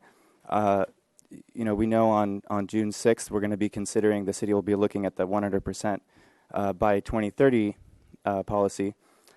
Those may seem like two entirely different issues, but I think a difficulty that you guys have, I think, within the city in the way that we have structured these different compartmentalized pieces of the city. Say we have the finance committee, the sustainability committee, is that sustainability is an issue that now when we center the conversation around carbon, what are the carbon emissions, how can we reduce, and we're looking at the numbers, we sometimes forget the actual faces of the people and the lives of the people that are most impacted by fossil fuel infrastructure and the extractive industries that are causing so much detriment to these frontline communities. So as it stands, the 100% renewable by 2030 proposal, I don't think has any consideration of divestment from fossil fuel companies or banks that are impacting the most, impacting the people who are most impacted by climate change and the infrastructure projects. I would really urge the you three, since you're on council, and the rest of you guys to start thinking about how integrating something like a social responsible investment policy, actually stating with bold conviction that we will not do business with companies that continue to strip dignity from Native American populations and other frontline communities, that be part of a sustainability goal, that's a part of a 100% renewable goal, and we don't just look at how many solar panels we put on things. And lastly, I'll say there's plenty of precedent. There's tons of cities that have passed responsible banking ordinances, socially responsible investment policy language embedded within the documents, the policy documents. There's socially responsible investment committees that can be created. Maybe that's, I don't know, a lot of extra work for you guys. I know you already have enough work to do. There are many different options available to the city to start looking into these things and start thinking about who's impacted by climate change most, and to keep talking about carbon, try to intersect the two, and keep doing the great work that you're doing. So thanks. Thank you, Mr. Golding. Mr. Campobello, followed by Athena Tan.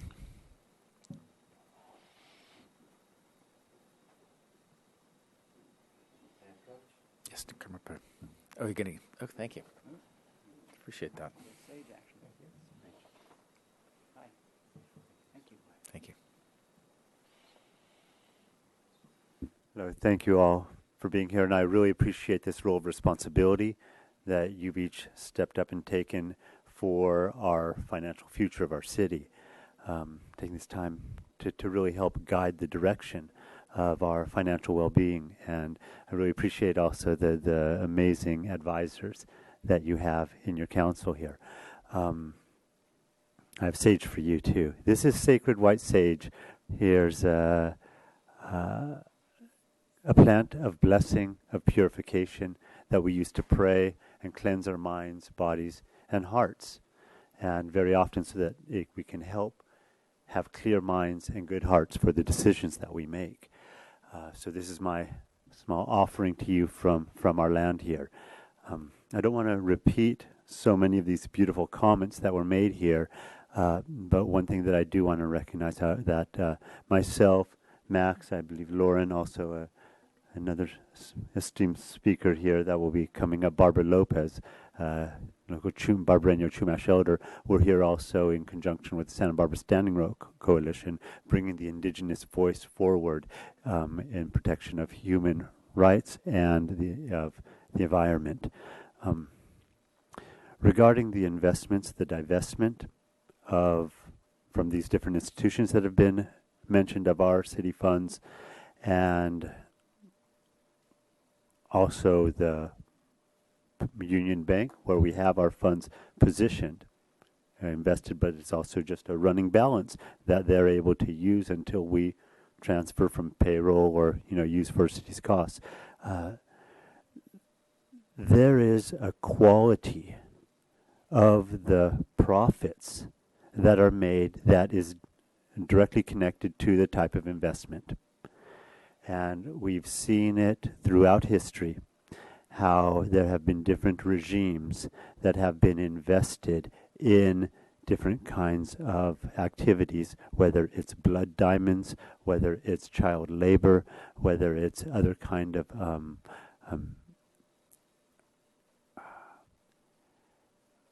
violations of human and environmental rights. Now, those profits have a certain kind of energy, and it affects the communities that it comes into.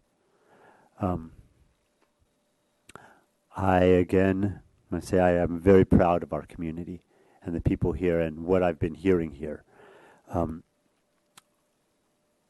When those investments, when profits from certain kinds of activities come in, it can taint a community.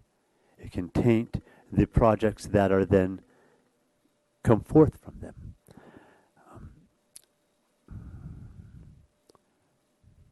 And right now I once in a while pause because there's time for words, but also sometimes an interjection of a little bit of silence is also important to just kind of feel what we are really doing and to be able to listen to our hearts.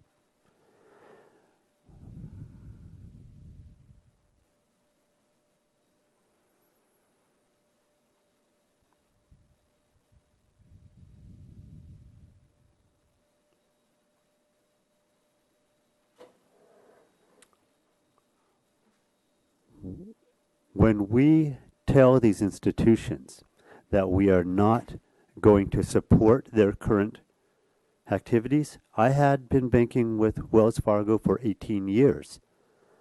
I then changed to Union and I told them why I was changing, and they said, oh, we're not involved in that.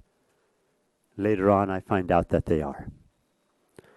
The whole Standing Rock investments in the construction of the pipelines.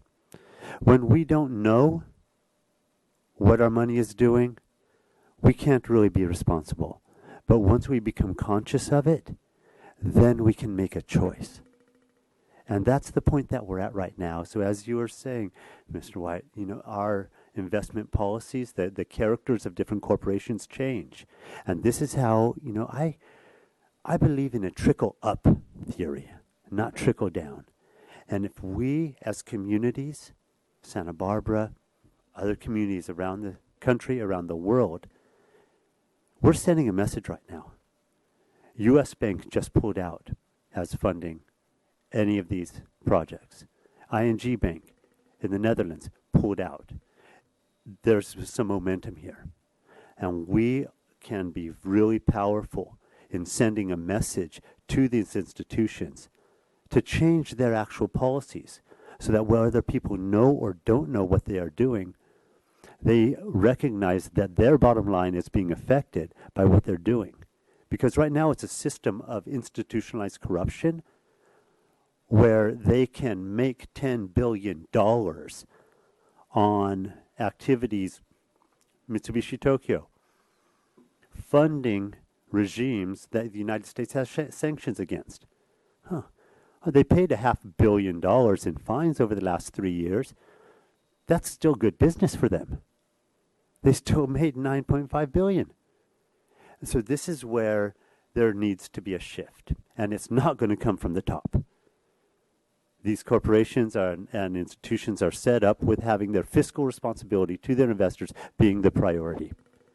And my belief, and I feel this from many of you, from our conversations, is that there is something that's even more important than the financial profit that's made, but that is the character of our moral obligation and what we're doing. Because if we say, hey, it's okay to destroy a water supply that was rerouted from above Bismarck, predominantly white Caucasian community because it was considered unsafe for them, but then rerouted over the Native American lands. If we're profiting from that, we're telling them, hey, that's okay. Keep going as long as we get our 2%. And when we say it's not okay, that sends a very strong message. And I think that we can really do some really wonderful work trickling this message up so they hear us, and then we can start working on a different kind of structure based on different kind of values and priorities. Thank you all so much. Thank you very much. Athena Tan? Just wanted to point out, we have about 15 minutes of work to do after this item.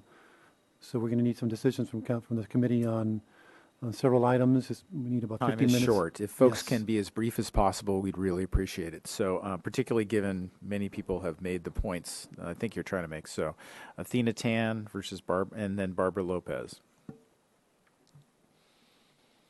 Good afternoon, committee members and advisors. I'm Athena Tan, a resident of Santa Barbara, and I'd just like to echo the comments that have been made about by the previous speakers about the city of Santa Barbara really acting substantially on the November resolution in solidarity with the Standing Rock Sioux Tribe to require a rigorous impact assessment on the Dakota Access Pipeline before it was built. I think in line with that, there's a lot of studies right now coming out these days on how investments tied to fossil fuels are a greater and greater risk. I can email these to you if you'd like.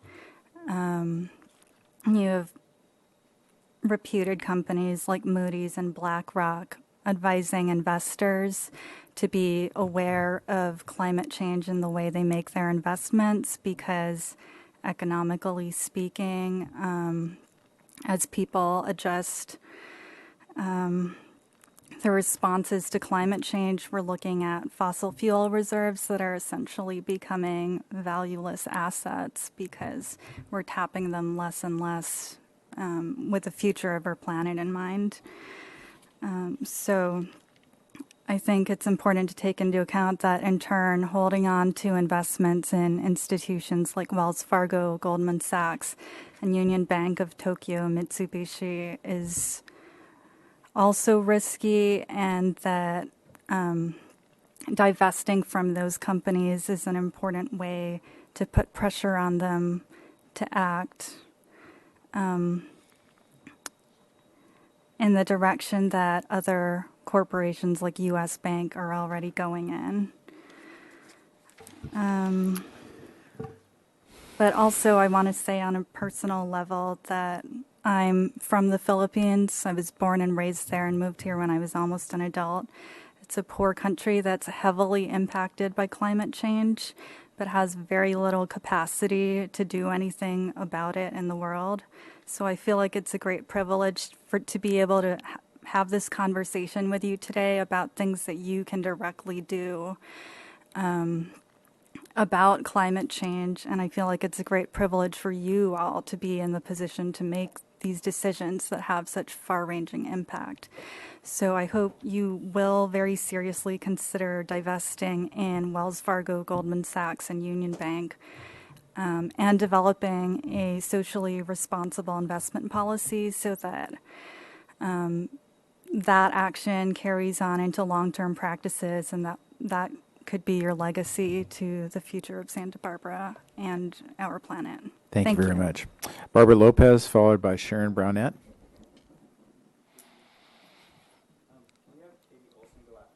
Sure. Yes, we do too. So everybody, if they could, please, if somebody said something already, I think the point's been made. And you're talking to a sympathetic audience. And so we're getting one of those kinds of places where it's, do you want to talk or do you want us to act? Okay, my name is Barbara Lopez. I'm a Barbareño elder, and I'm also a granddaughter of Juan Cota. So family's pretty been invested in the community on the entertainment side, but also in working on the oil spill and the impact it had within our community. And I told my children that I was going to be coming here, and they asked me what I was going to do, and I said, I'm going to speak to the individuals who are there, and I'm going to tell them what you said. And they said, why did it happen?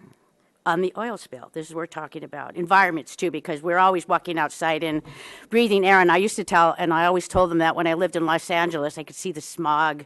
It was very hard to breathe. And here, that doesn't happen because Santa Barbara is pretty responsible for the environment. They take pride in our community. And so what can we do and what we're going to do? And then I said, well, I'll tell you what I'm going to do. I'm going to go talk to these gentlemen that I know that will be sitting behind a desk, and they will be listening because I know you all do. And I will talk to them because they are responsible members of our community who will be thinking and making the right decision. Thank you. Thank you very much. Katie Olson. Although if somebody else wants to go while Katie's taking care of business. There's Sharon Brownette, Jane Fehrenbacher, or Gabriel Cardenas.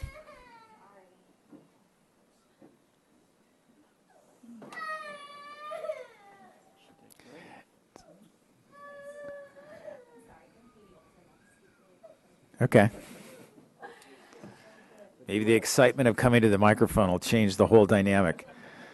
And we waited this whole time, and it's Yes, our nap you're time. very so- patient. Thank you. This is Caroline, my daughter. I'm just a community member, and I want to thank you for your time and just urge you to consider divestment for all the reasons that people have stated, but also for the investment that we're putting in our future, in our children and our grandchildren, and just taking climate change really seriously and the rights of Indigenous peoples as well. Thank you so much. Carolyn, do you have anything to say? Do you want to say anything? Do you want to say anything at all? Thank you. You're welcome. You're more than welcome. Okay, Sharon Brownette, Jane Fehrenbacher. Jane? Okay. Okay, great. Gabriel Cardenas.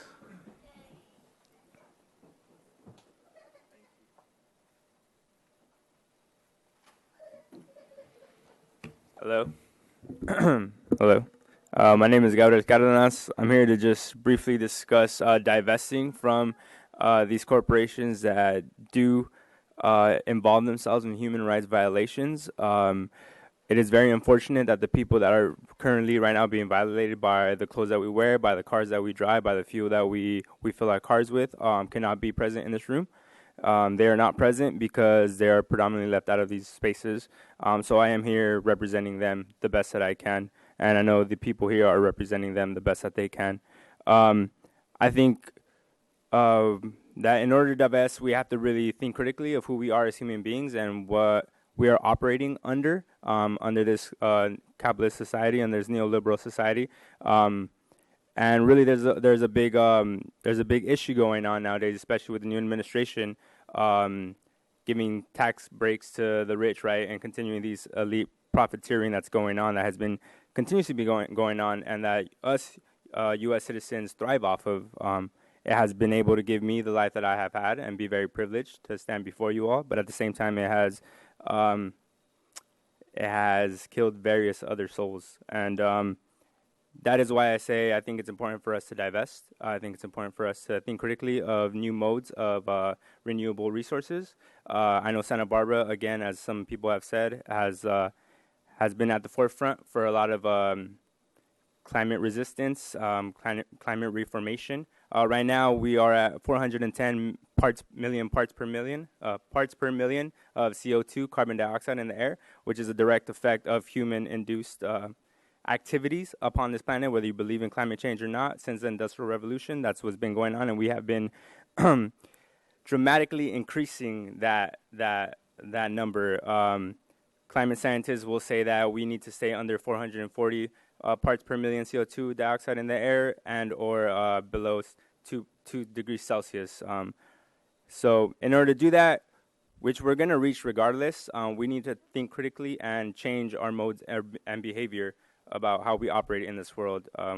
We're the largest consumers of the planet as Americans. I think we consume about 25% of the Earth's resources, if not more.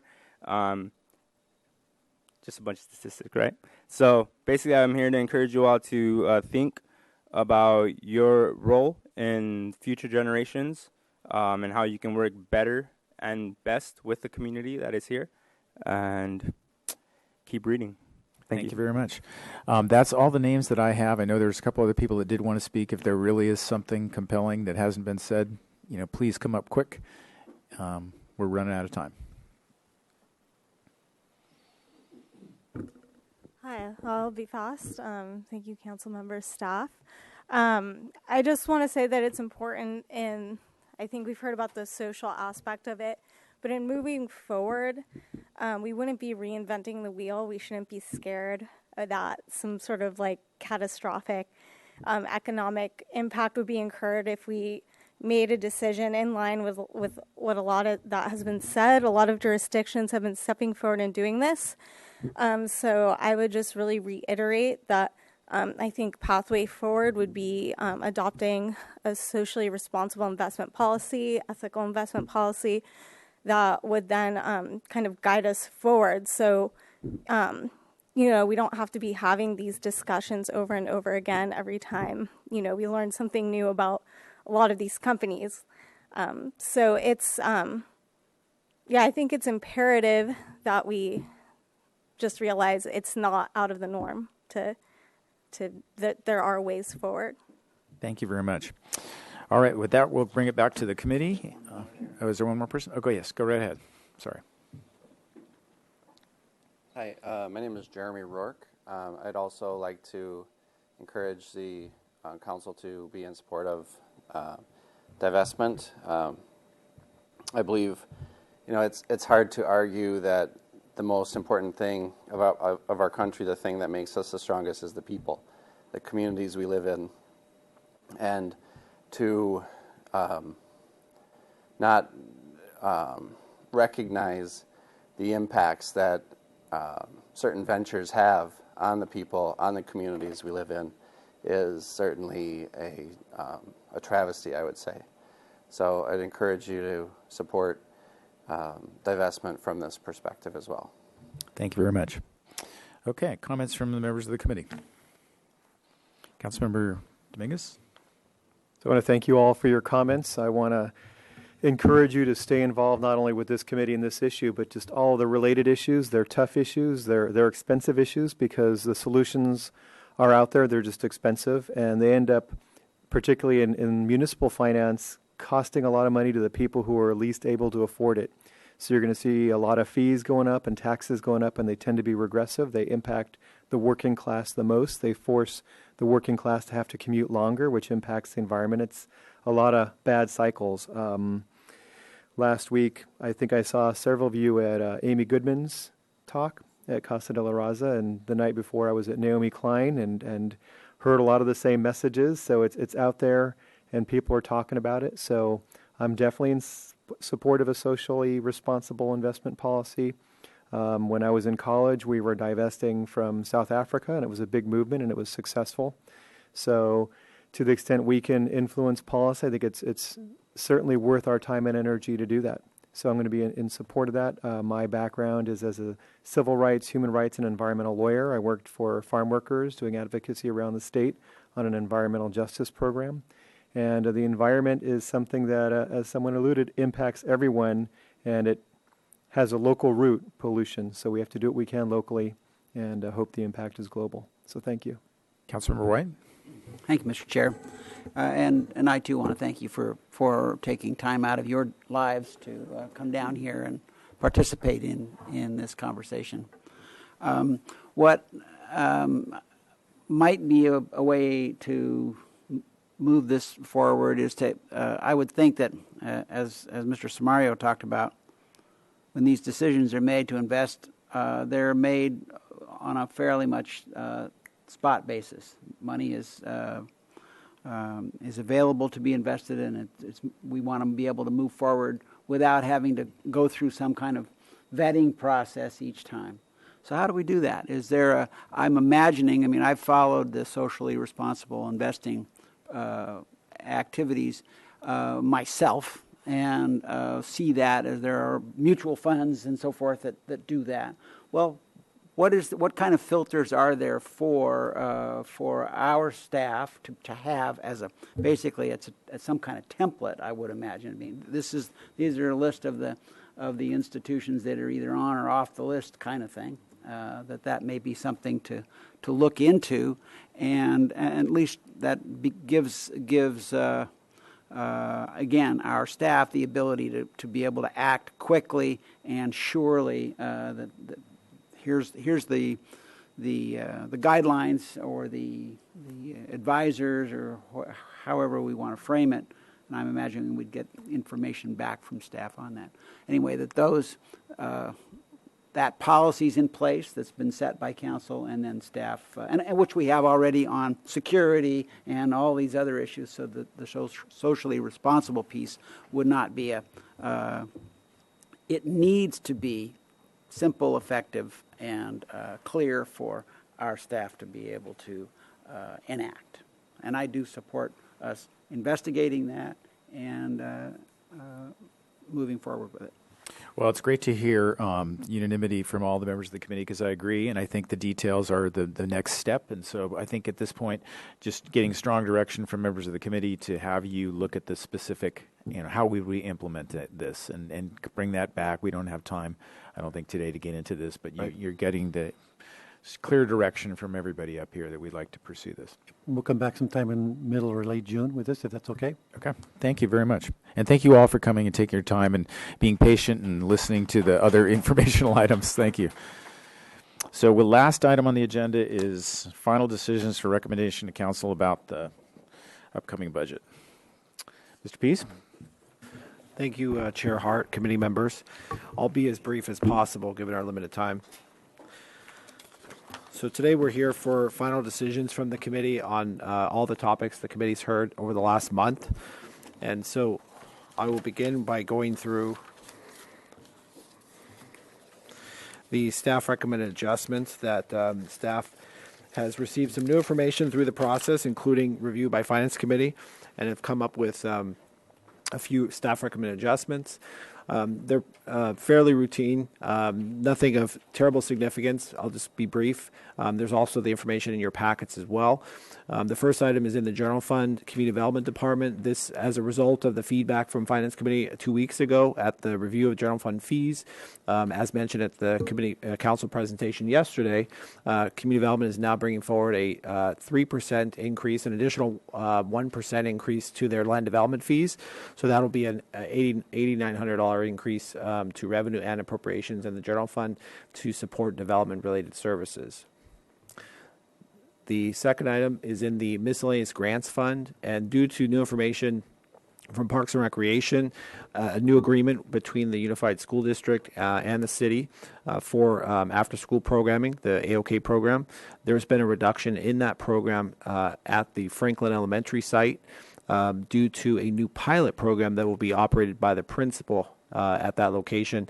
So that then necessitates a reduction in the size of the AOK program operated by the city of $48,000 and shifting 1.1 FTEs or 10% of a position to the general fund, which then is no net change to the general fund because they are also reducing the general fund support for the AOK program in this miscellaneous grants fund. So it's a reduction of $48,000 in revenue and appropriations. And I'll note just that these amounts shown are for FY18. We're making a similar change in 19. I'm just not showing them here to be brief. Thank you. Any questions on the adjustments, staff recommended adjustments? I don't think there are any questions, so go right ahead. Okay, so then that brings me to the Finance Committee decision points. These are the topics that staff are seeking recommendations from the committee on over the last month. These topics were discussed by the committee, and we're seeking a recommendation from the committee to bring forward to the council at their deliberation session on June 12th. And so the first item, general fund non-departmental revenue estimates and assumptions, the fees for general fund and enterprise funds, the staff recommended adjustments you just saw, the funding requests from community organizations, which I also have a slide for here, and the energy projects discussed for the expanding that program for the that are funded through the utilities management program, and then any decisions regarding investment policies you just reviewed. Thank you for racing through that and teeing it all up, Councilmember Dominguez. I guess just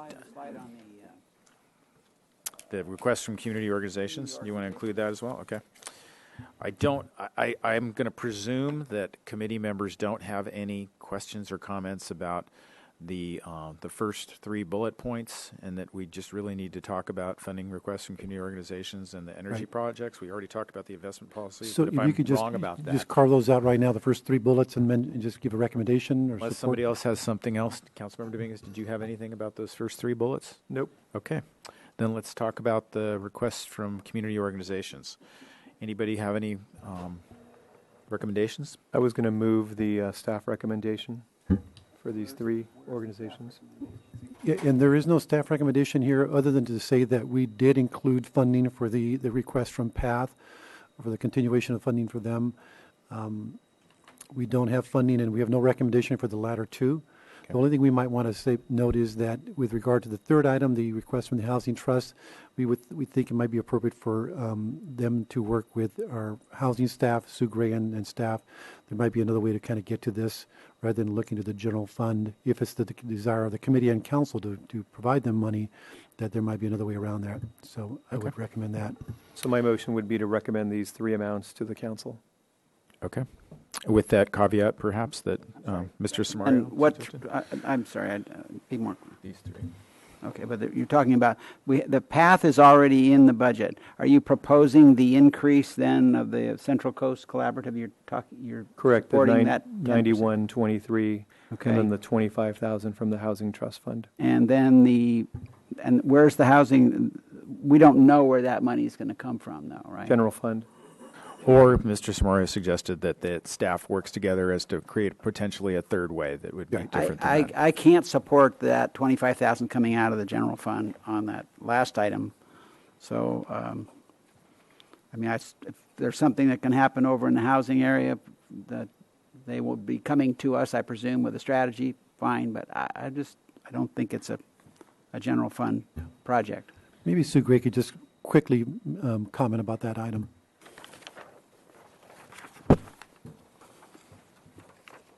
Go ahead. Chair Hart, committee members, Sue Gray, Community Development Business Manager. In the 1980s and 90s, the city received funding from oil extraction companies. It's called SEMP, Socioeconomic Mitigation Program Funds, and it was actually to mitigate the impact of low and moderate income housing from the influx of oil workers into the community. We've been receiving repayments on those monies for some time, and we have allocated some of that money out for different projects. And housing staff believes that we could use this funding for the $25,000 request for the 2-year period. We have right now a balance of $183,000 in that fund. That's a great solution. Thank you for bringing that to our attention. And that presumes that the committee is supportive of funding them from any source. And should we ask them if we come back to council with that agreement then, or do you want to just approve it with? Yeah, if you want to make a recommendation to go ahead and move forward with that funded through SEMP monies as a recommendation to council, that would be Councilmember Dominguez, do you want to modify your motion to Well, my include motion that? was open-ended and didn't specify a source of funding, but if my colleagues think that it's better to specify it, I'm happy to. I think Councilmember White would prefer that. Just as long as it doesn't come out of the general fund, that's kind of where I'm trying to draw the line here. So, and I don't think I had a second on the motion, so I'll withdraw the motion and I'll make a new motion that we recommend to the City Council the three amounts, and that the third amount, the Housing Task Force, that staff bring the proposal that was just stated for funding to the council. Is there a second? Second. All those in favor say aye. Aye. Opposed? Nobody abstained or opposed. The matter passes unanimously. And then the last item is the consideration of the energy projects funded through the Utilities Management Program. And we have real quick Mike Wiltshire, who just wants to speak about some projects that we could tee up. And the thinking here is that if we looked at what are some small dollar projects that could have a repayment period of 3 to 5 years, and if the committee is supportive of that, and Mike will go through those, we could basically lend the projects money from the general fund reserves. It wouldn't count as reuse of reserves from a policy perspective, but that's the way to do that. I don't mean to cut you off or anything, but I think these are great projects. They all make sense and I think are kind of self-explanatory. Do any members of the committee have any particular questions about any of these specifically? Okay, then I think is there a motion to go ahead and give direction to have these funds loaned from the general fund reserves for these purposes? That was the motion. Councilmember White, is there a second? All those in favor say aye. Oppose and abstain? Nobody. Matter carries unanimously, and we are adjourned. Thank you very much. Thank you very much. Great presentation. Thank you.